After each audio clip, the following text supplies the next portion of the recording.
નમસ્કાર મિત્રો. તો આજે આપણે ચાણક્ય દ્વારા કહેલી એક મહત્વની વાત કરીશું કે તમારા અજોડદયમાં શ્રદ્ધા રાખો, તો તમે તેને જરૂરથી સાંભળો. તમારા જીવનને બીજા કોઈના જીવનની સાથે સરખાવવાનો પ્રયત્ન એ માત્ર દુઃખને જ ઊભું કરો છો. જ્યારે તમે આવી જાળમાં પડો ત્યારે યાદ રાખો કે યોગ્ય માણસને યોગ્ય કામ જ આપવું જોઈએ. વળી એ પણ યાદ રાખો કે તમારી શક્તિઓને અનુરૂપ કોઈ જગ્યાએ કામ રહેલું જ છે. એ કામ પ્રામાણિકતાથી કરવાથી તમારું જીવન ભર્યું લાગશે અને બીજાઓના જીવનને પણ તમે સુખી કરવામાં મદદરૂપ થઈ શકશો. મનુષ્ય જાણે કે સુથારના હથિયાર જેવો છે.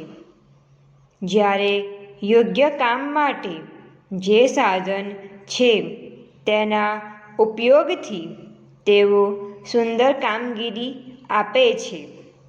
સુથારના હથિયારોની જેમ આપણે બધાએ જુદી જુદી ભૂમિકા ભજવવાની હોય છે. તમારી જાતને જ તમે પૂછો કે આ જીવન દરમિયાન તમારે કેવી ભૂમિકા ભજવવાની છે. ત્યાર પછી આ જીવનમાં તમારો શો ધ્યેય છે એ તમે સારી રીતે જોઈ શકો છો. તમારામાં રહેલી એ ખેવનાને શોધી કાઢો. એ માટે તમારી જાતને શ્રેષ્ઠ રીતે તૈયાર કરો, જે તમારા ધ્યેયને પ્રાપ્ત કરવા માટે મદદરૂપ થાય. યાદ રાખો, તમારા જીવનને બીજા કોઈની અવેજીમાં મૂકો નહીં.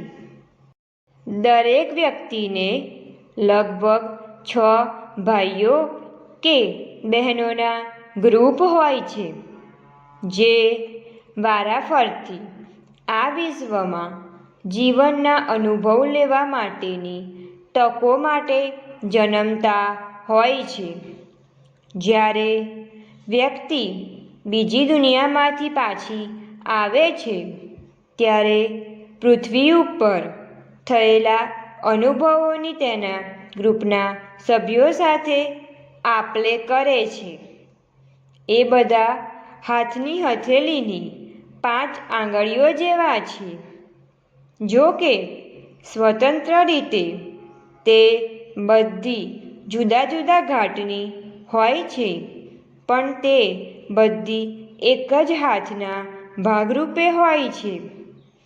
ગ્રુપના નેતાના મુખ્ય આત્માને હથેળીની સાથે સરખાવી શકાય અને ભાઈ બહેનના આત્માઓ જાણે કે ટૂંકો પણ મોટો અંગૂઠો, વચ્ચેની લાંબી આંગળી, પછી રૂપાળી નાની આંગળી વગેરે.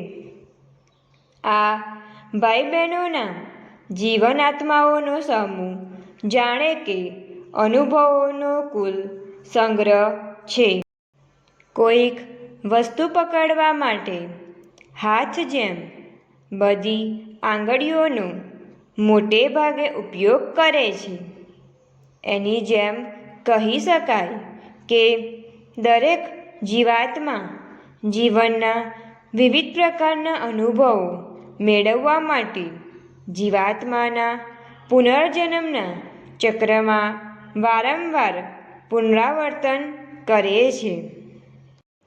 માણસોની વચ્ચે ઘણા મતભેદો હોય છે, જેમ કે જાતિ, ઉંમર, બુદ્ધિ અને ઊંચાઈ. કેટલાક આંતરમુખી હોય છે, કેટલાક બહિર્મુખી હોય છે, અને બધા લોકો જુદી જુદી જાતના કામોમાં સારા હોય છે. દરેક જણાને પોતાનું એક આગવું વ્યક્તિત્વ હોય છે. જો તમે બીજાઓને તેઓ છે એ સ્વીકારતા હો, તો તમે પોતે કોણ છો અથવા શું છો તે સ્વીકારવું જોઈએ.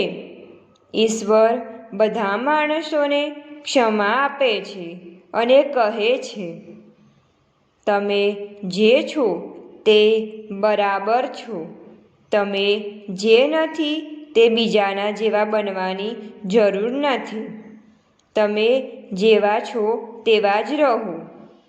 તમારા નામથી જે તમે ઓળખાવ છો તે જ રહો. એનો અર્થ એ છે કે ઈશ્વરે તમને સ્વીકાર્યા છે અને તમે જે છો તેના આધારે આ જીવનમાં આત્માને ઘડવા માટે તમને પરવાનગી આપી છે. આથી તમે તમારી રીતે તમારું જીવન જીવી શકો છો. એટલે તમને જે આપવામાં આવ્યું છે તેના વડે તમે જે ઉત્તમ હોય તે જીવો. અંતમાં એટલું કહીશ કે તમે તમારા જીવન માટે અમૂલ્ય છો, તો તમે તમારા જીવનને કોઈની સાથે સરખાવશો નહીં. અને આવા વિડીયો જોવા માટે અમારી ચેનલને લાઈક, શેર એન્ડ સબસ્ક્રાઈબ જરૂરથી કરો.